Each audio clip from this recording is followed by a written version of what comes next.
گے۔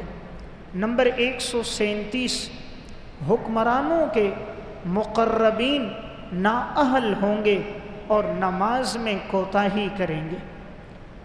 حکمرانوں کے جو مقرب لوگ ہوں گے، جو ان کے قریب رہنے والے ہوں گے، ایسے لوگ نااہل ہوں گے اور نمازوں میں کوتاہی کریں گے۔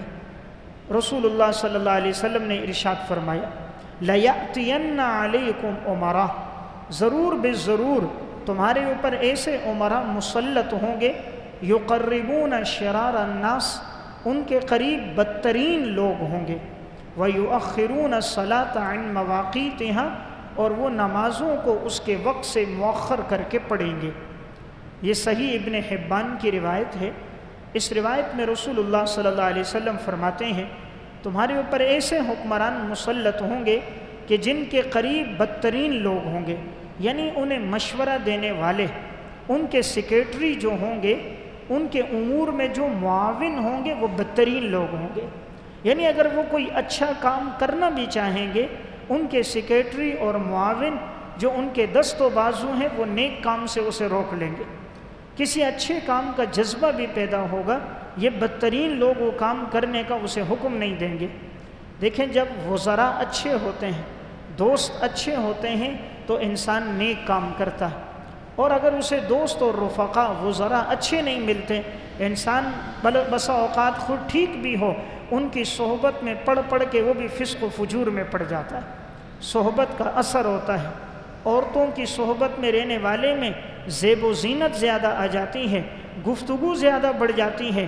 دنیا داروں کی صحبت میں رہنے والے میں مال اور دولت کی حرص و ہوس بڑھ جاتی ہے۔ فساق فجار کی صحبت میں رہنے والے سے گناہ کرنے پر ندامت یہ ختم ہو جاتی ہے۔ کفار کی صحبت میں رہنے والے سے آخرت کا جذبہ ختم ہو جاتا ہے۔ اور جب انسان حکمرانوں کی صحبت میں رہے تو ایسے لوگوں کی صحبت میں رہنے سے سنتوں کی محبت، اللہ اور اللہ کے رسول کی اطاعت، یہ جذبہ ختم ہو جاتا ہے۔ تو آپ نے فرمایا بدترین لوگ ان کے قریب ہوں گے۔ وَيُؤَخِّرُونَ الصَّلَاةَ عَنْ مَوَاقِيتِهَا، نماز کو تاخیر کر کے پڑھیں گے۔ آج تو نماز پڑھنے والے ہی کم رہ گئے۔ حکمرانوں میں بہت کم گنے چنے ہیں جو نماز پڑھنے والے ہوں۔ وہ بڑی مشکل سے عید کی نماز میں آتے ہیں۔ عید کی نماز پڑھ لیں، یہ ان کا احسان ہے۔ بقیہ نمازوں میں حکمران اور ان کے ماتحت لوگ کم نظر آ رہے ہیں۔ ایک وقت تھا کہ جو مسجد کا امام ہوتا تھا وہی اس وقت کا بادشاہ بھی ہوتا تھا۔ ابو بکر صدیق اگر اس دور کے اندر حکمران تھے، وہی مسجد کے امام تھے۔ حضرت عمر رضی اللہ تعالیٰ عنہ اپنے دور کے خلیفہ وقت تھے، وہی جمعہ عیدین اور نمازوں کے امام تھے۔ خلفائے راشدین عمر بن عبدالعزیز، حضرت امیر معاویہ رضی اللہ تعالیٰ عنہ۔ لیکن آج جو حکمران ہیں، امام تو دور کی بات، انہیں تو ارکان اسلام کا بھی نہیں پتہ۔